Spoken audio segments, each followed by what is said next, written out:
including your body. Your body is a changing, fluctuating form. So when Patanjali says in the second verse of the first chapter, Yog Chit Vritti Nirodh, then he explains how that happens, how the consciousness, which is that which makes experience possible, is independent of all its experiences. And if you can get that, then that's freedom. If you are independent of all your experiences, then you're free. And that's what we call moksha. Right? Moksha is, I am independent of my experiences, including the experiences of my mind, my body, my intellect, my energy, my world. I'm independent of it. And if I'm independent of it, then I can choose to create what I want to create, including war, including everything else that we call unjust, but also become explorers of truth, goodness, beauty, love, compassion, empathy, joy, equanimity, and freedom from constructs, including the constructs that we call birth and death. Why?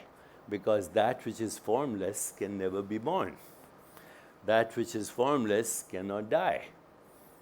And therefore, it's fundamental, infinite, without cause, transcendent, irreducible, modifying itself into everything that we call reality. But what we call reality is not reality. Reality is a changing, fluctuating experience of the formless. So, Tagore, in one of his poems, he says, in this playhouse of infinite forms, I caught sight of the formless. And so my life was blessed. The formless is the only reality. If it has form, if you can see it, if you can touch it, if you can taste it, if you can smell it, if you can think about it, if you can imagine it, if you can conceptualize it, if you can philosophize about it, you can create science about it, it's not real. The only thing that is real is the formless. Everything is a modified form of that. So given that, and given, this is the greatest tradition in the world, I believe, and that's my belief, you don't have to conform to it, but I think the contributions of the sages of the Upanishads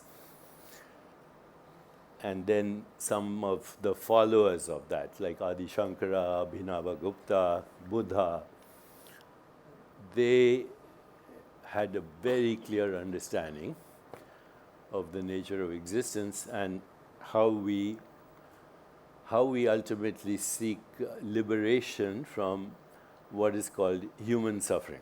Because all human suffering, I'm not talking about other species, all human suffering is a result of what we call magical lies. India has a nicer word, it's called Maya. But I'll talk about magical lies in a slightly different way. All human suffering comes from magical lies. And if you read the Vedanta or Kashmir Shaivism or Buddhist ideas, of course, even there's a lot of ideological differences. But if you get to the heart of it, you've heard of the 5 causes of human suffering called kleshas, not knowing our fundamental nature, number 1. Number 2, clinging and grasping at experience which is ephemeral, transient, ungraspable, and it goes as soon as it's born. So every experience you have is actually, because it's a vritti, it goes and then it's over. As soon as it's born, it's over. So clinging and grasping at experience which cannot be grasped is a cause of suffering. Recoiling from experience which cannot be grasped is a cause of suffering.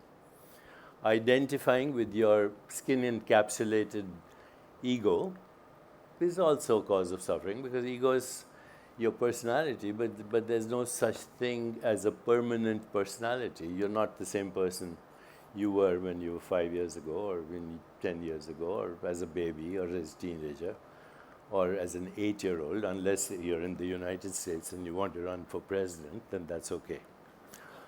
Okay.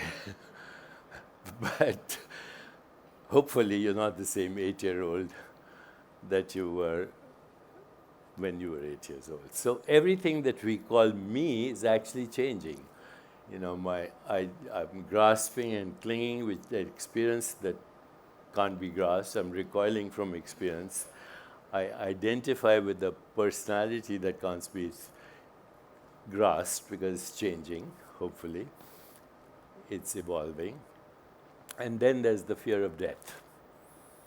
But if you understand that all this is fluctuations, then even death and birth are human constructs. They're projections of vrittis. And that is immense power, actually, because the vrittis can be modulated in any form, like a great artist. You come to this building and you see this art, and you see the, art is not just visual, but there's all kinds of art. But what is art? It's a combination of senses, or what we call modulations of sensory experience. So consciousness is that in which all experience occurs, in which all experience is known. You not only have the experience, you know that you're having the experience, but consciousness is also out of which all experience is made. Out of which all. So if I asked you, what is this? You'd say it's a clicker. What is this? It's a hand.